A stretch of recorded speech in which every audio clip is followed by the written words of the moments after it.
start of day 2, and views are gorgeous as always.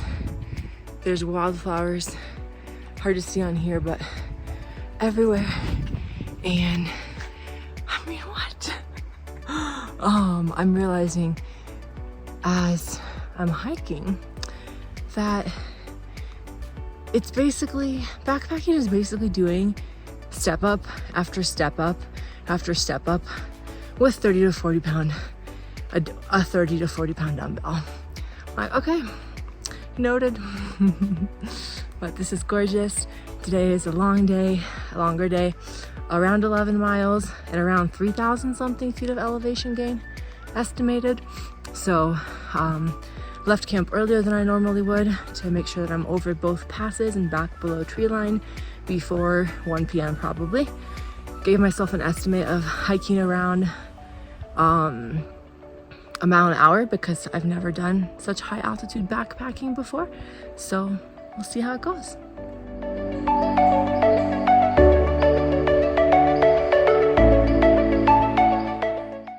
It looks like I'm going up there, and then the trail is somewhere right there.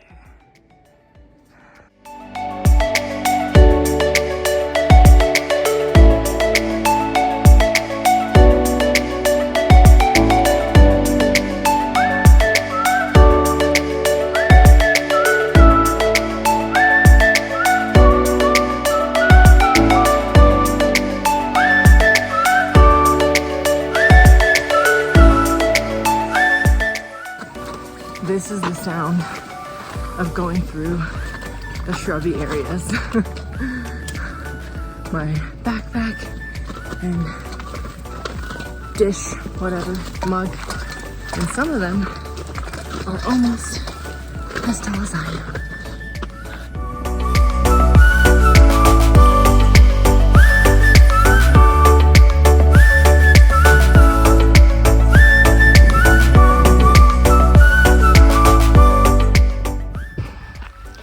This is the base. Slow and steady.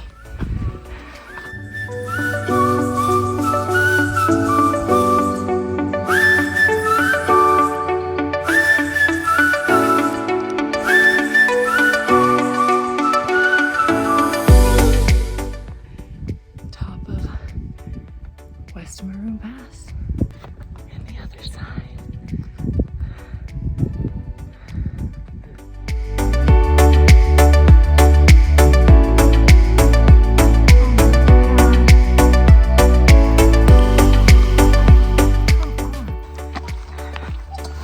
Made it past Maroon Pass, West Maroon Pass. The downhill was short-lived. I was like, no, not already. But this uphill is feeling a little smoother, so it's been actually kind of nice. Did I even say that? Wow. And yeah.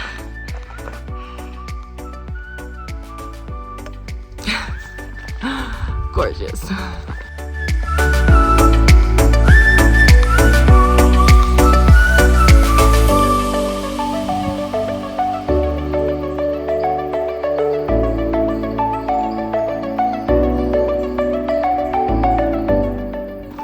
One of the things that kind of, I don't know if it's blows my mind is the word I want to use, but like happens in my mind when hiking and backpacking is like, there's a part of me that never feels like I'm fully here, even though I'm present in different ways. It's like, because of the different amounts of mileage covered and needing to get to a certain destination and needing to get past certain destinations by a certain time, aka lightning safety, there's a part of me that's like, am I really here? Am I really doing this? I guess so.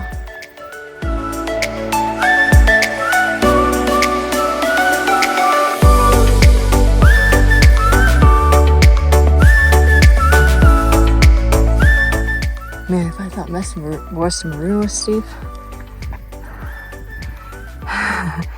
for today on the, I don't know what side of this is, south side, is Paisa.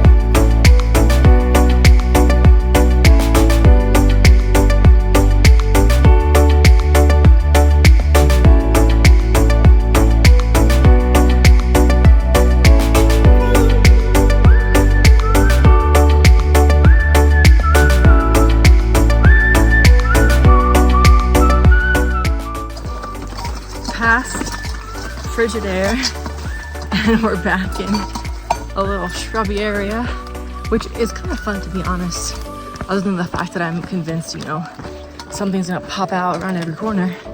But other than that, I don't know if you can hear my tin cup there banging. Who needs a bear bell when you have a tin cup making noise?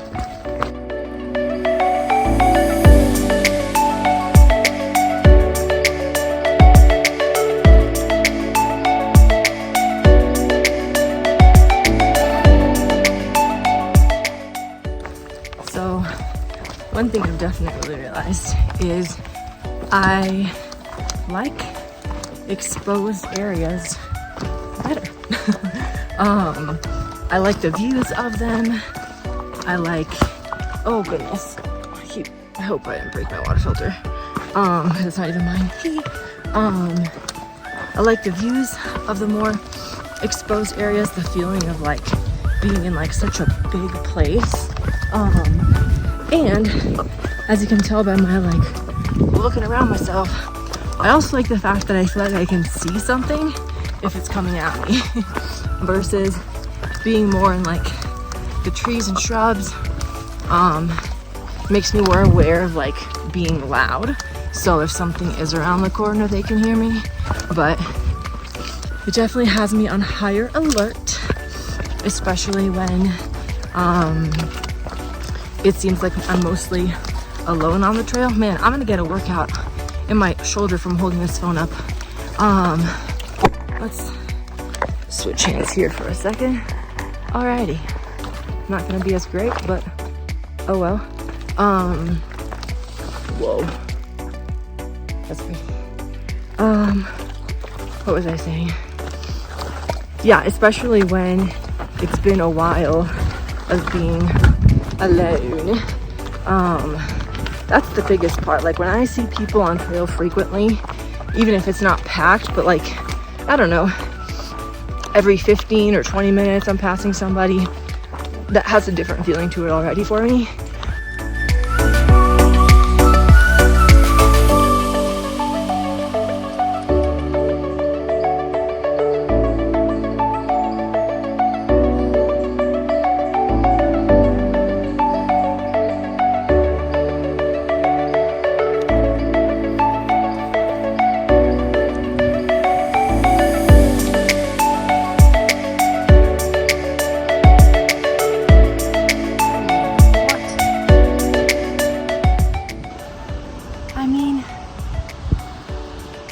Come on. What? Outrageous. About 5 more miles to go. I'm gonna be ending up, my Google cloth is there, ending up going down this way on that side of the creek and then up in there somewhere. Pretty sure I just walked a whole extra half a mile because of not being lost, but worrying about being lost. I use All Trails as my navigation system, and it told me I was off route, even though the trail that I'm on is going in the right direction. So I'm like, what if I get somewhere where there's a stream crossing that's too big if I keep going this way? And yeah, just wondering those things. So basically just did like 2 different circles trying to look for the supposed trail, but I ran back into a group of guys that I had just passed, and so I was like, hey, did y'all come from Geneva Lake? Just where I'm going, and they're like, no, but Snowmass, which is the same direction. And I was like, okay, and you came down this trail. They're like, yeah. It just looks like it's like different stuff that intersects. And I think that there was an All Trails comment that someone had left saying that the route isn't super straightforward. So this is the first part where that has happened. It also looks like All Trails was high or something, because once I turned around and went back on the exact same trail, they told me I was on the right route. So this just goes to show that you can't 100% rely on technology for your route finding, and that, yeah, it's important to have map skills. Says the person whose map skills aren't that great, but I do know how to vaguely or enough read a map in terms of understanding the lines and all that stuff. I do have to refresh my compass skills because I tried working it last night and it wasn't happening. I couldn't remember what to do. So it's always important when being out here to be extra safe, and being extra safe means having fail safes so that when something does go wrong, you have something else to rely on. Example, digital route app versus a paper map. Like another example, which I do have a map and compass with me on this trip as well. Another example is, time to switch arms again. Another example is your water purification system. So I have both a water filter with me and chemical treatment, which is Aqua Mira, which I think is like bleach and chlorine. I prefer the water filter because I like how it makes the water taste like its normal self versus I feel like the Aqua Mira still gives it a little bit of a flavor. But having both means that if I lose my water filter or if it breaks, I have a backup and can still drink water.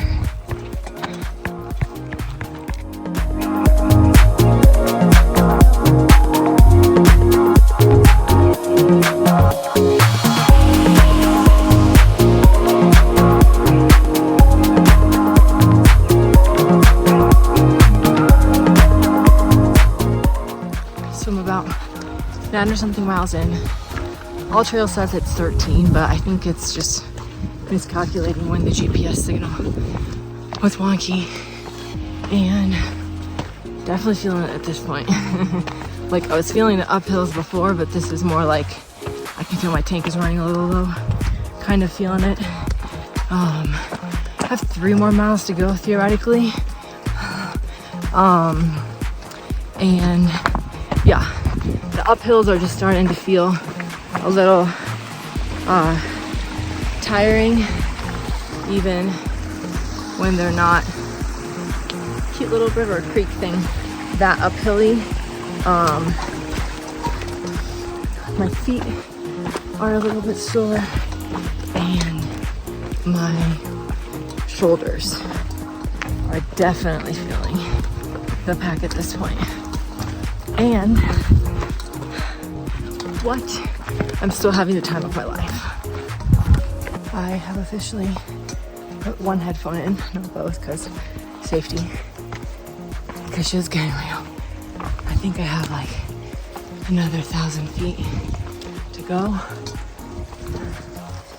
to get to the campsite. Pretty sure it's somewhere up there. Yay! Y'all, I literally came from beyond the other side of that. And from before the other side of what's on the other side of that.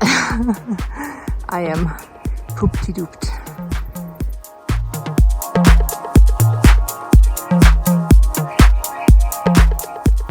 Honestly, y'all, please tell me what kind of sick person makes a trail like this. Do you see how steep it is?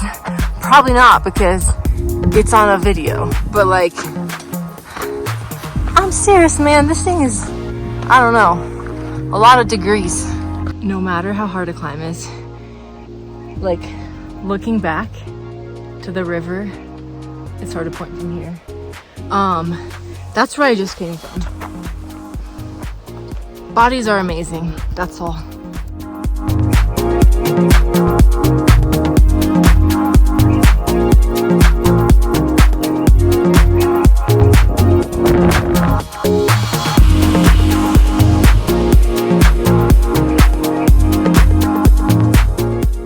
Oh my god, I'm so tired.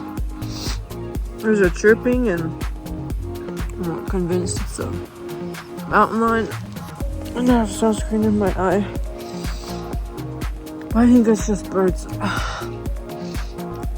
I have like less than half a mile to go. This shit is fucking steep. On top of being, oh my gosh, no, everything is stinging. High elevation. I'm also eating right now, but I don't want to eat because I feel like I'm gonna puke. But I need to eat because I can feel I have like no energy. I wanted to make it to the camp by 5, but that's not gonna happen. And like, that's part of the interesting process of being in a place that's permitted, is I can't stop when I want to stop. I mean, like, I could, right? If I want to break the rules, which if it's about safety, then, you know, safety first. But I'm a real follower. I'm not in danger. I'm just tired.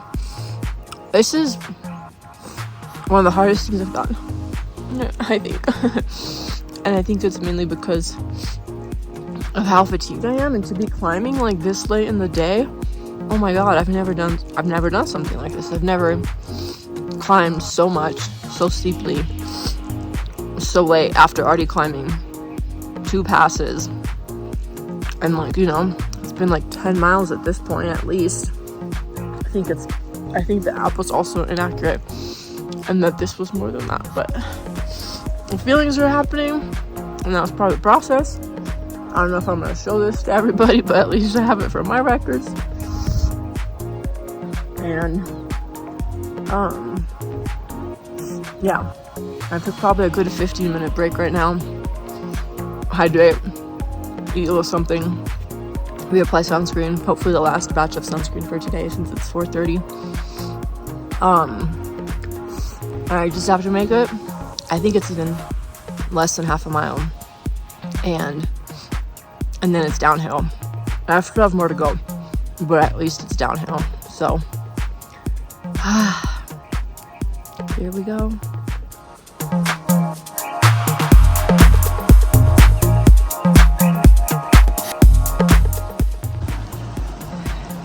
This is the top. Not where I'm sleeping. Still have to go, but theoretically,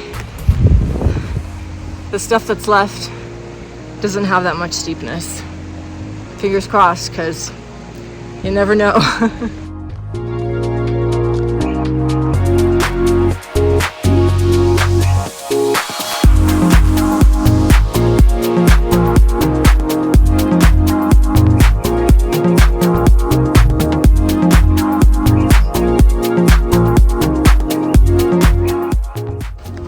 Made it to Geneva Lake,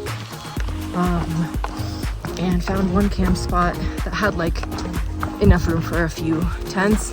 So part of my decision in not taking that, on one end it was in the trees, on one end it's, you know, if I'm here I kind of want to not be in the trees so much, so I can look at the stunning view around me,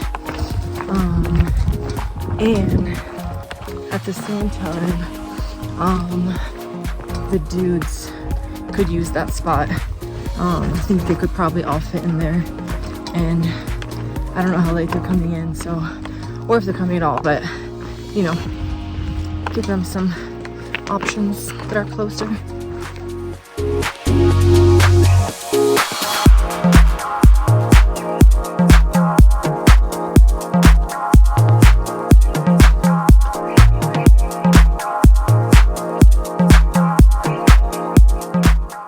Well, I made it. Obviously, the views are worth it. I mean, and I'm exhausted. I made my tent. I didn't even do my sleep system yet because I'm like, whatever, I'll do it when I go to bed, but at least wanted to set up the tent. And I'm here waiting for my food to heat up and everything. Not to heat up, but whatever, to cook. Yeah, rehydrate, that's the word. That was hard. That was hard. And it was so funny to notice the moments where like there was downhills or flats, like my mood was just lifted. And then even like getting to the campsite, because the trail arrived like over there, came in on this side. It's so hard to do it in reverse. No, from over here. Yeah, from behind over there. Anyway, I saw one campsite and I was like, man. And to get to this one, there was like a hill or two. I was like, I'm gonna turn around. But I didn't, and I'm glad because look at this. And my tent is right there. I really think it's funny how like I was literally crying and having a challenging time, and now I'm here and I'm like la-di-da. I think my friends, my dudes, that's what I'm calling them, the dudes, I think the dudes got in, and yeah, they're camping at the spot where I thought they would. I'm assuming it's them. I saw 3 at least, or 4 or 5 walk in, so, but they had already started walking that way when I got up here to my little cooking spot. So yeah, there's a part of me that feels a little sad that I'm not next to them, and then there's the other part of me that is glad about it because, you know, it's a solo trip. I don't know, it doesn't have to be that way. Mosquitoes everywhere. Oh my god, they're assassinating me. Yeah, I think the part of me that's not sad about it is like there's nobody else in this area where I'm camping, so I feel like it's a good stretch for me. And I think I hope I'm so tired that I just snore and sleep, but hopefully not snore because I don't wake myself up and think, oh, it's a bear. But yeah.